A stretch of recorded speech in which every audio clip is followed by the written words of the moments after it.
Welcome to the Maker's Mixtape. Today we're talking handsaws delivered classic high school shop style. Melanie, that jacket is not appropriate for high school shop class. Are you sure? Yeah, I'm sure. Fine. So what do I mean by classic high school shop style? What I mean is I'm going to show Melanie how to do it, and then since she doesn't have a lot of experience with handsaws, she's going to do it, and you're going to learn from it. So, realizing that you probably don't have a lot of experience with handsaws, and I'm not sure how much experience you have with knives in the kitchen, so I'm going to start with a warning that these kinds of pull saws can be very sharp, and you want to keep your fingers out of the way, because if you get in the way of this blade, it's going to cut you as soon as it touches you. So before we get started, I already put down a couple of lines. I'm going to do a couple of cuts and show you what it looks like. I'm going to give you some tips and tricks, and then really I want you to do it, because before you start a woodworking project, you really do need to get some practice with the saw. Odds are I'm going to make this look a little easier than it'll be for you, and that's totally okay. By the time you've cut 5 or 6 lines, I think you'll be really comfortable with using this particular kind of handsaw. All right, let's do it. So let's swap places here, and I'm going to move around to this side. So knowing you don't have a lot of experience around kitchen knives, I will tell you that you should probably keep your fingers out of the way of this blade. These thinner pull style saws are very sharp. They will cut you as soon as they touch you. You're going to notice that I'm going to hold the wood and I'm going to use my finger as a guide. That's just because I'm more comfortable with it. Yeah, that feels a little scary. Yeah, and so do what works for you, do what feels comfortable. The best thing I could tell you is let the saw do the work. Too many people come at it with a saw and they want to get aggressive right away and they want to hurry up and get done. And that's not what this is about. This is about practicing, and this is about getting developing the muscle memory for using this particular kind of saw. So like I mentioned in previous videos, I like this saw because it has a cross-cutting blade and a ripping blade, and you're going to get experience using both. But today, what I really want you to focus on is using this cross-cutting blade to get a cut started where you want the cut to land. And then what you're going to see me do is, as I establish this cross-cut, you're going to see me slowly start to tilt the blade down in line with my line on the board so I can confirm that I'm not crooked and that I'm cutting actually where I want to be. So I'm going to show you a couple of times. I'm just going to do 3 cuts, and then if you have any questions, just ask. And you're actually going to be cutting on this side of the line, so you can kind of keep the line can stay while I practice, right? I am. That's a good point. Okay. What I want you to do today is I want you to leave the pencil line in place on the board that you're cutting. Okay. So if your pencil line is here, I want the blade here. That way, after you've cut it, we can pick it up off the floor and we can see whether you're crooked or how close you are to your line. And as you progress through cutting a few lines, you'll start to see that you'll improve. So I'll do this first one. So with a pull style saw, the teeth are angled toward you, which means it doesn't cut the wood until you pull it toward you. So with this particular saw, in order to start the cut, we want to slide away from the wood to make it easier for the teeth to move through the wood. Because it still does cut it a little bit going forward. It will. You'll see it'll just cut a small notch, and that notch is kind of how you'll get started. So we paid for the whole saw, so we really want to use the whole blade. So let's try not to start here and, right? So let's try to use the whole blade. So I'm going to hold it on the other side of my pencil line where I want to be. I have my finger on it because I'm comfortable with that. And all I'm going to do is I'm just applying a little bit of down pressure with my hand, not much. And I'm just going to let the saw walk through all the way and out. And you can see I've got a small notch there. The more comfortable you get, the quicker you'll be able to start pulling. But for now, let's do 2 or 3, just to make sure that the saw looks like it's cutting along where we want that line to be. So I'm going to do 1 more. Now I'm going to move my hand out of the way, and I'm not applying really any pressure with this hand. I'm letting the saw do the work. So I'm just pulling back, letting the saw do the work. Now as I start to make this cut, I'm going to move a little faster. I'm going to start to lower the saw blade down to where my line is. Oh, the angle of the saw blade. The angle of the saw blade. I'm going to be sawing back and forth like this, but I'm going to start to come down like this to where I'm in line with my line. So I'm going to start to lay the saw down on my line. And once I've established a good cut and I can see where my pencil line is and I'm happy with where that cut's going to fall, now from here on it's just about letting the saw do the work. Your job is to keep the blade vertical. Don't let it get over like this. The benefit to these kinds of blades is it really won't let you do that. So we're going to get down in this groove, and now that I know I just need to finish the cut, I'm going to use both hands and I'm just going to let the saw do the work.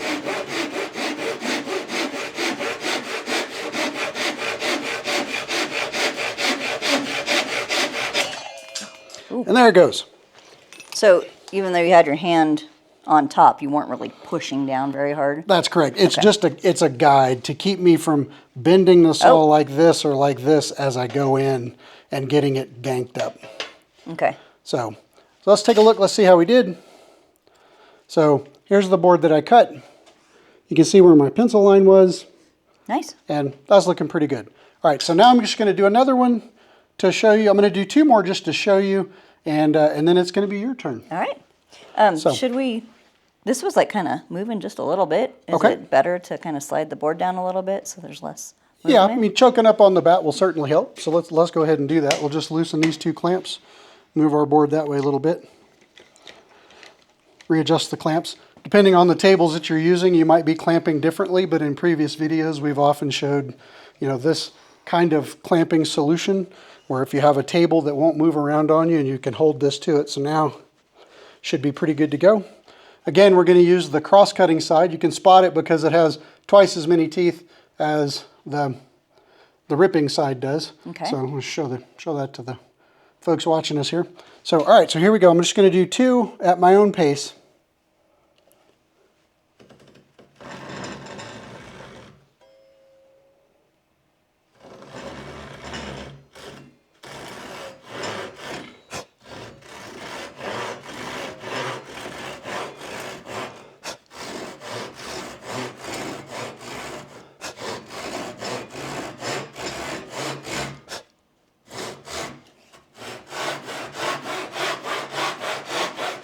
Now here, you want to use multiple muscle groups so you don't get tired. You can actually turn this way and turn this into just a push-pull away from you.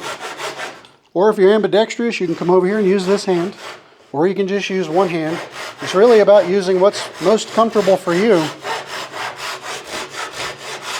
You might be tempted to hold that piece of wood so you don't have to pick it up, but I wouldn't do that because the blade is coming through the bottom of the saw. And again, it's about letting the tool do the work. Let's take a look. So there's our pencil mark. There's our cut. Nice. You want me to do another one, or are you ready to take over? So part of the benefit of moving the board back this way a little bit is that if your board's sticking out too far, it can actually move like this while you're cutting on it. And all that's going to do is pinch the blade and make it harder for you to move the blade through the material. So having it kind of close to where your table edge is minimizes how much this board can move, because the other thing that can happen is this saw blade can move like this. These Japanese style pull saws are much thinner, so they tend to wiggle around quite a bit more. So one of the ways that I like to minimize how much that wiggles is by just holding my fingers on this part of the blade while I'm cutting. And so I'll try to show you, if I were to not use this hand, which is very awkward for me, but as I cut, this blade can just start to wobble back and forth, and it creates a really wide cut in the board, and that's really not very effective or really what you want. You want to minimize how much this blade wiggles as it's moving in and out of the material. That's why I tend to hold a finger on it. But if you're not comfortable with that, then just let it wiggle. So, yeah, I'm not real comfortable with my fingers being that close to the blade. So if I just kind of go slower, will that keep down the vibrations? It can. And also, this is kind of like roller skating, ice skating, snowboarding, skiing. You need to be a little relaxed. If you get all firm and aggressive with this, it's going to fight you and it's going to win. So I don't have a super strong grip on the saw. I'm just kind of holding it. And I'm trying to prevent it from flopping back and forth like this. The deeper it gets into the wood, the less it'll move. But for now, I'm just kind of holding on to where it feels comfortable for me. And if you move slower and with more purpose, you will notice that the tip of the blade isn't moving at all. Okay. And that's kind of part of like being a little more relaxed with it, is it allows the vibrations to dispel or do whatever they're going to do. Yep. Versus death gripping it and trying to force it into to do your will. If I hold on really tight, now oh wow, this is just not a good experience. No, in fact the whole board's actually I'm moving everything. Yeah. So, and this is one of those, you bought this tool to cut wood. Let the tool do the work. And if you find yourself getting in a hurry, take a break, go hit the vending machine, grab a soda, grab some Funyuns, whatever you kids eat these days. I'd like a whatchamacallit, please. A whatchamacallit, there you go. Let the tool do the work. And you might find your hands start getting tired. And if that's the case, take a break. It takes time to develop not only the muscle memory, but the muscle stamina to do this kind of work, which is why we recommend that you practice these cuts before you start trying to make a particular woodworking project. This is just scrap wood.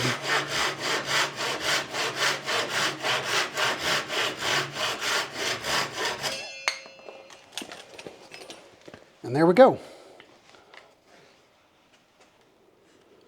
You see that one, that's crooked. Yeah. Well, we were doing a lot of experimenting up front and death gripping it, and you can tell it's not straight.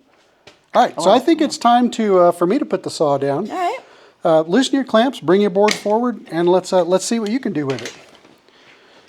Now, realizing you're fairly new to this, you might look a little more awkward than I did, and I think it's important for everyone to realize that it's okay to look a little awkward while you're learning to use these tools. Oh, I will look awkward. And there I go, putting the clamp in the wrong way. Whatever works. It squeezes the same both directions. So we've got a few pencil lines on there for you. Okay. Now it's your turn to practice. First and foremost, safety. Remember, those blades are razor sharp. Try to keep them away from your fingers at all cost. They will win.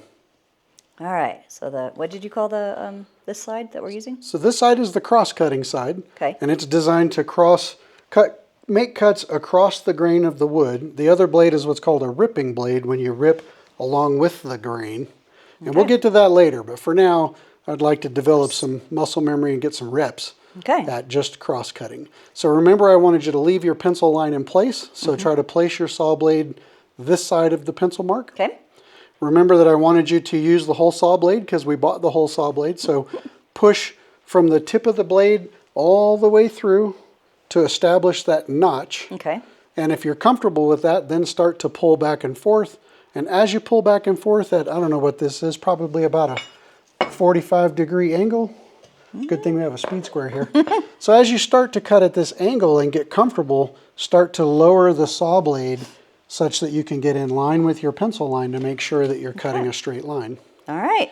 So it's kind of like golf. When you address a golf ball, there's a lot of things you got to master all at one time, and that's what these practice reps are good for. So it's a lot to remember. No judgment here. You just make some cuts. All right, let's do this thing. Whoa, okay, see, it's wiggling already. Well, far from the line, but that's okay. That's okay. And sometimes that wiggle can be the result of too much down pressure on the saw as you're establishing that. It's okay to just let the blade ride on its own weight through there to establish that notch. It totally was. I was pushing down way more than I needed to. Okay. So yeah, that reminder of like, let the tool do the work. Yeah. That's really important. Even on this forward stroke, when you're just establishing the notch, you don't need a lot of downward pressure. All right, so that's probably enough, yeah? Yep. All right, so here we go. Oh my gosh. Awkward. There we go. I'm so tempted to like brush the sand away, or the sawdust away, but yeah, don't again, do that. keeping your fingers out of there, it's better to just blow it out of the way with a little breath. Yeah, because I want to be able to see the line. Yeah, I'm wandering a little bit. That's okay. This first cut's about getting comfortable with the way the saw feels in your hand. And There we go. there you go. All right, and you're right. Like I can already kind of feel like the muscles in my arm like getting not tight, but It I'm takes feeling time. it. So I'm gonna go like this.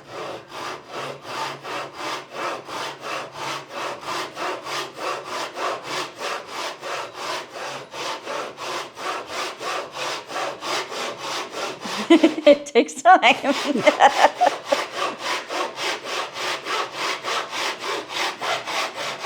Woo! There you Watch go. that last Now, bit. as the wood comes free, now we're in accident territory because the saw is free. And if, for example, that saw were to come down and hit you in the leg, even through your jeans or through pants, whatever you're wearing, it could still cut you. So, yeah, it's good to be mindful looking at this back edge of how much farther you have to go before you're through the wood. Probably slow down a little bit at that point. Slow down a little bit, yeah. Just be prepared for that saw Yeah. to come free. So let's see how you 'cause did. It kind of surprised me. So yeah, had I slowed down, I would have been like, okay, almost there. Okay. Yeah, so there we go. A little crooked, not bad. That's great for a first cut. Okay. That's great. Excellent. So Hey. I'd say let's keep going. All right. This side. So how can you tell you're using the crosscut side and not the ripping side? Well, they're just much closer. The spacing is a whole lot smaller. Correct. So if you were to look at any saw blade, the fewer teeth that the blade has, the more aggressive the cut's going to be. Wait, say that again. The fewer teeth. The fewer teeth you see, so saw blades are done in teeth per inch or TPI. And so this particular side of the saw blade has, let's say, 8 or 10 teeth per inch. The other side has twice as many teeth. Okay, so you're talking about the teeth per inch, and it's interesting. I'm looking at the gaps. To me, it's like, oh, there's more space in between these teeth and less space in between these teeth. I mean, it's all the same, just different perspective, I guess. Yeah. It's just so here's a practical way that you can tell that you're using the wrong side of the blade. In fact, let's just do that. I want you to use the ripping side to make your next cut. All right. And go. I'm not going to give you any lead-in information. I'm just going to tell you. Just do the same kind of It's process. same approach. Yep. Push through to establish the notch. Use the whole blade. Oh. There you go. Oh, it's like wandering all over the place. Yep. And it's also taken a whole lot more passes to even establish the first cut. Well, there's fewer teeth. So there's fewer opportunities for it to tear the wood or cut the wood. That makes So sense. now let's go ahead and start trying to pull back with it. We'll wait. It doesn't even want to go. Yeah. All right, let me try lighter touch. Oh, holy cow! Yeah, there's no guessing there. That's totally. I mean, yeah, I'm like fighting it. Oh, and it's wandering. Yeah. Yeah. That All right, was so really now- that was really obvious. That was good So- to feel it though. So there's another aspect to saw blades. Not only are they measured in teeth per inch, but there's something called an alternating tooth blade, which is to say that the teeth don't line up like this. They line up like this. Okay. It's called an alternating tooth blade. One tooth points that way, one tooth points this way, and such and so on. Okay. On the cross-cutting side, that is much narrower like this, and you can probably see it if you look at the blade. Yeah, ever so slightly. And so we always want to establish our cuts with the cross-cutting blade because it won't create that huge notch, and it'll create a nice tight trough for the blade to sit in. So you can start with the side of the blade that has visibly more teeth to it than this side does. And you can start with this side, and then if you want, you can flip to this side to hurry up and get done. But you don't ever really want to start with this because it's just too aggressive. Oh, okay. It's like trying to chop down a tree with an axe with one swing. You're never going to be able to do that. No. All right, yeah, let me try that. Yeah. All right. So remember to use the whole blade. blade. Yep, there you go. Okay.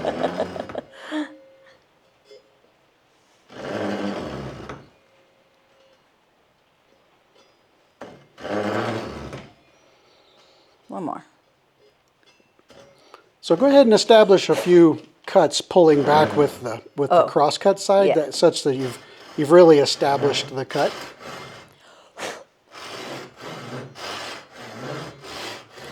Now try switching to the other side. Even though I haven't like Yeah. gone all the way across? Yeah.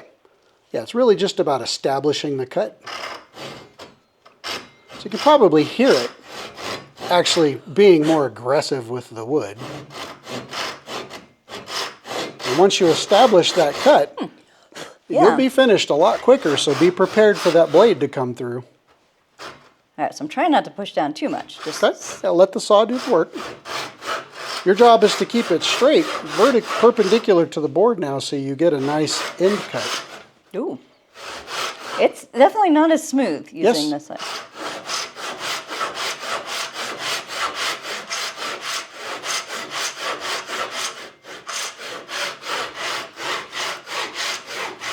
Ooh, I love the smell of the pine. Sawdust. Yum. It's what powers us. Oh, see, I caught it. I didn't let it fall as Yeah. far. All right. All right, there's a lot going on there, so let's see how I did. Not bad Not considering. bad.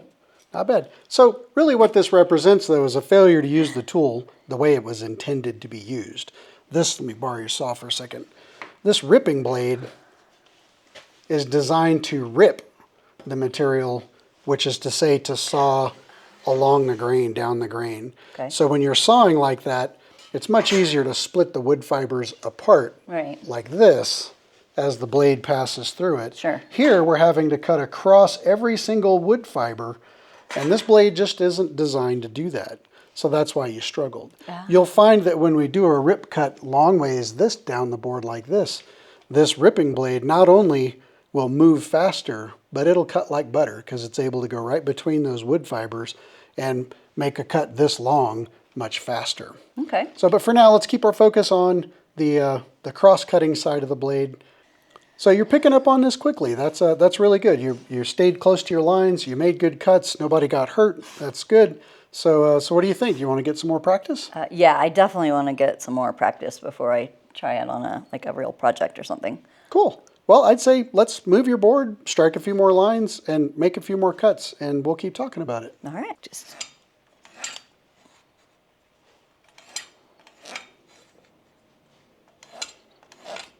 that's probably good.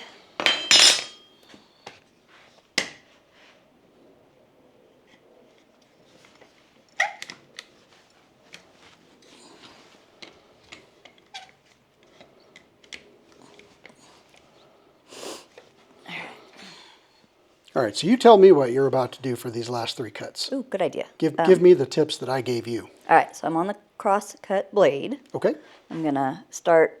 Let the tool do the work. That's like a mantra in my head now. Let the tool do the work, or else I feel like I'm just being too aggressive. Too aggressive, yeah. And that's not good. Too aggressive will make you tired, and it'll make your cuts bad, and it'll make your woodworking projects look amateur. Right? Oh, I'm gonna use the whole blade. Nice. Start. Don't push too hard. Let the tool do the work. Yep, establish that notch. One more. All right, and then pull back and kind of at the same angle, and then slowly lower the angle as I go. You got it. And why are you lowering the angle? To cut through the whole board. To make sure that you're not crooked from the line that you established. Oh, okay. So really getting down flat with the board is what helps you. Yeah, we don't want to cut crooked. That's what jigsaws are for. That's a whole nother lesson. That'll be interesting. Nice.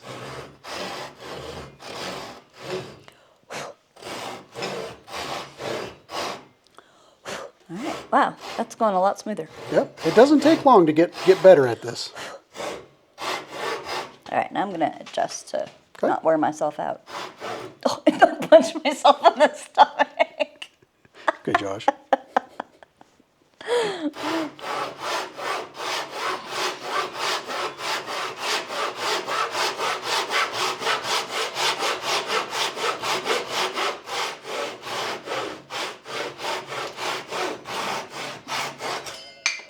Good.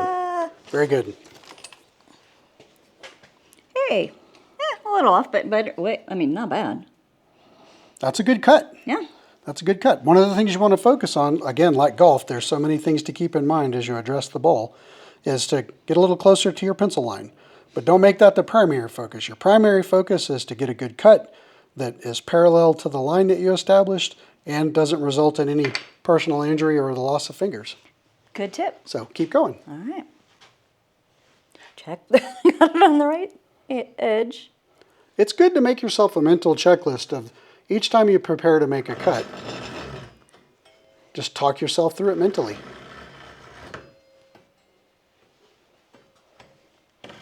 Oh.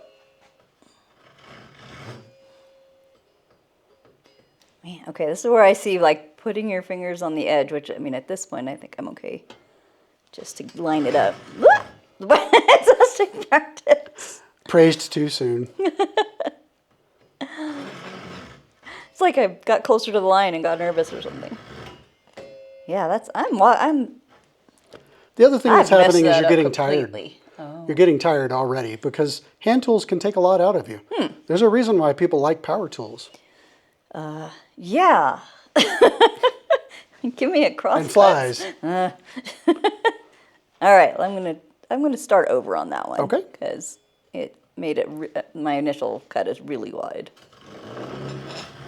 There you go. Nice intentional long stroke. One more, and at the bottom of this one, start pulling back.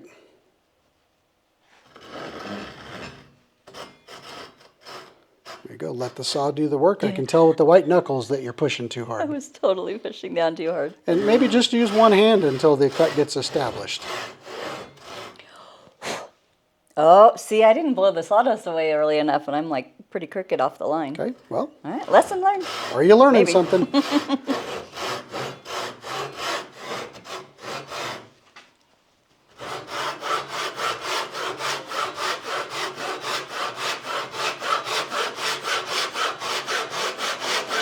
So this one I am pushing down a little bit more, not a lot, but just That's good. a little so it can go a little faster. It's good. You've established the cut. Good. Ta-da! Nice. We don't need to check that one. It's a little crooked. Okay, well, we'll let that All one right. go. This is really good practice.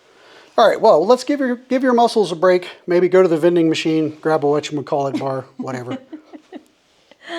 So, we hope you enjoyed this kind of presentation. We thought we would go classic back to high school and have some fun with it. Not sure if you enjoyed this style of video presentation or not, but we thought it was important to show you not me who has a lot of experience with using a saw and can make it look easy, but someone who's more of a novice with the saw who might struggle and might have to learn more things. If you're new at this, it's okay to struggle. The struggle is real. We all face it. So if you did find this particular kind of style, I don't know, fun, helpful, and you want to see more of it, please drop a comment and let us know. We build our content based on what we think you'd like to see. And the more you tell us what you'd like to see, the more we can make changes on our end to deliver content that gives you everything that you need. So till next time, friends, peace, love, and sawdust. We're headed to the vending machines.